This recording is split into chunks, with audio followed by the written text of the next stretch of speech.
ओम शांति। आपका प्रश्न है, दो प्रश्न है।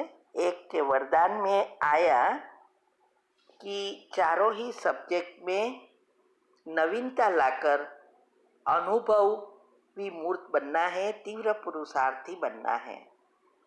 और दूसरा है, प्योरिटी की अथॉरिटी ही सबसे बड़ी पर्सनालिटी है, ये दोनों समझना है। उत्तर है, देखो हमारे 4 सब्जेक्ट है, क्योंकि ये तो पढ़ाई है ना, ज्ञान, योग, धारणा और सेवा। ये चारों ही सब्जेक्ट में जो तीव्र पुरुषार्थ करते हैं और 100% लाते हैं, वही 8 में आ जाते हैं।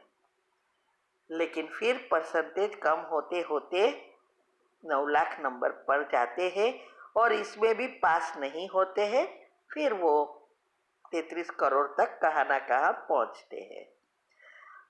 तो चारे सब्जेक्ट में रोज नवीनता लानी है। तो ये ज्ञान का अर्थ क्या है? ज्ञान का अर्थ है समझ। जितना हम इस आत्मज्ञान या हमारे सूक्ष्म जो एनर्जी का ज्ञान है, आत्मा, परमात्मा, 7 गुण वगैरह, जितना उसको अच्छी रीति समझेंगे, मंथन करेंगे, उतनी हमारी बुद्धि शुद्ध, पवित्र, दिव्य बनती जाएगी। अभी दुनिया में स्थूल ज्ञान बहुत है, एजुकेशन बहुत है, लेकिन स्थूल है तो स्थूल बुद्धि बनती है। इसका भी मैंने YouTube पर टॉपिक रखा है, आप वो सुनो कि कैसे ये बुद्धि को शुद्ध पवित्र बना सकते हैं, वो सुनना है, तब उच्च पद के लायक बनेंगे। तो जितना हम शुद्ध पवित्र बुद्धि बनाएंगे, उतनी हमारे अंदर समझदारी बढ़ेगी, पर सारी शक्तियां आना शुरू हो जाएगी। और जब ज्ञान होगा तो योग लगेगा। ज्ञान के बिना योग लग ही नहीं सकता। इसीलिए योग का अर्थ ही है कनेक्शन, और रोज उसमें नवीनता। ऐसा नहीं किया तो भी क्या, योग नहीं लगा तो भी क्या, नहीं। और इसके लिए ही मैंने ये विधि बताई है, 8 सब्जेक्ट का बताया है। योग की पहली अवस्था, उसमें दिनचर्या, मनचर्या और अवस्था बनाने की विधि मैंने एक वीडियो रखी है, अभी ही रखा है, कि कैसे हम ये सारी अवस्था बना सकते हैं जिससे हम योग में आगे बढ़े। और सबसे बड़ी चीज चार्ट। रोज बाबा कहते हैं ना, पोटा मेल दो और योग का चार्ट रखो, कहते हैं ना, लेकिन कितने रखते हैं? हजारों नंबर है, 35 ग्रुप है। इसमें से रखने वाले कितने हैं? ग्रुप में ज्वाइन तो 200 ही हुए हैं, लेकिन रखने वाले 10-15 है। इसका मतलब 10-15 ही तो तीव्र पुरुषार्थ कर रहे हैं। कोई कहे कि हम तो योग बहुत अच्छा रखते हैं, हमारी सब कुछ फिक्स हो गया है, लेकिन चार्ट नहीं रखते, तो बाबा क्या कहते हैं? ये तो बहुत बड़ा गपोड़ा है। अगर चार्ट नहीं रखते तो कभी भी प्रगति हो ही नहीं सकती। इसीलिए चार्ट का महत्व करना है। सिर्फ चार्ट रखने से ही बाबा की ब्लेसिंग मिल जाती है, मार्क्स मिल जाता है। हर एक चीज के मार्क्स होते हैं ना। तो ये चार्ट रखना माना श्रीमत पर चलना। पहली श्रीमत ही है ना, योग का चार्ट रखो। और कितना योग किया ये महत्व का नहीं है, लेकिन कितना चार्ट रखकर हमारी अंदर प्रगति कर सके। और जब चार्ट रखेंगे तो जरूर आगे बढ़ेंगे। हमने हमारे अनुभव की वीडियोस में बताया है कि कैसे पहले हमें 1-1 सेकंड गिननी पड़ती थी, ट्रैफिक कंट्रोल गिनना पड़ता था, 1 मिनट।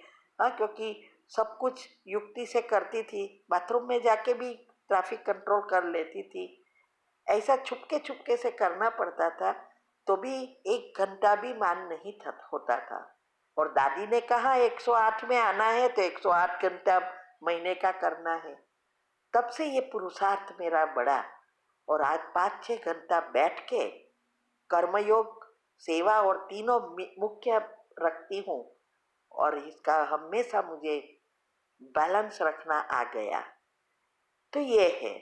तीसरा है दिव्य गुणों की धारणा। तो धारणाएं, एक है श्रीमत और दूसरी ही गुणों, दोनों को अच्छी रीति आगे बढ़ाना है।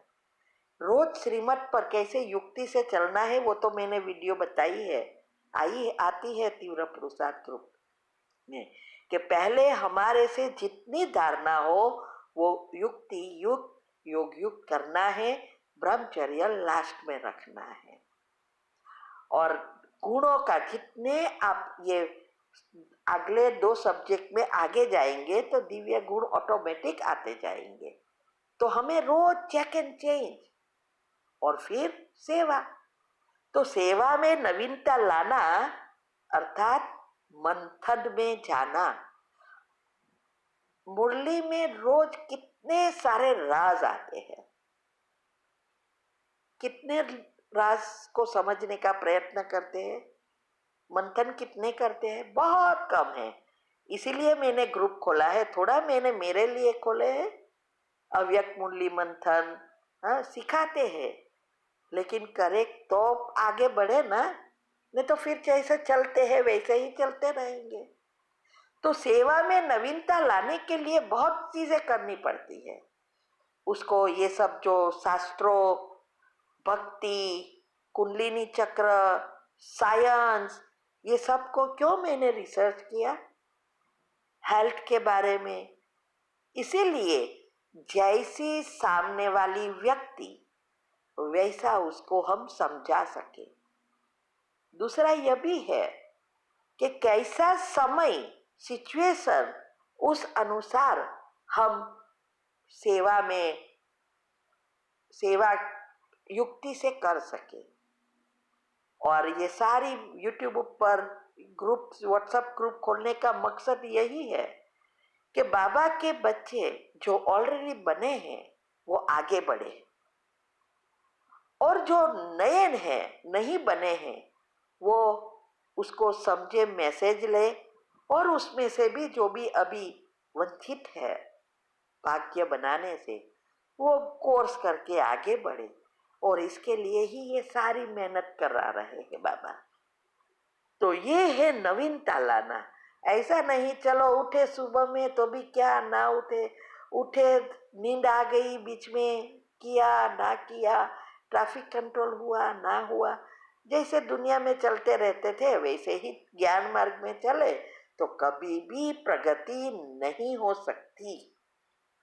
और हमें तीनों शरीर को क्लीन करना है, स्थूल, सूक्ष्म और कारण। और यही विधि मैं बता रही हूँ जो मैं करती हूँ और करने से मैं आगे यहाँ तक घर में रहते आगे बढ़ी हूँ। ठीक है। ओम शांति।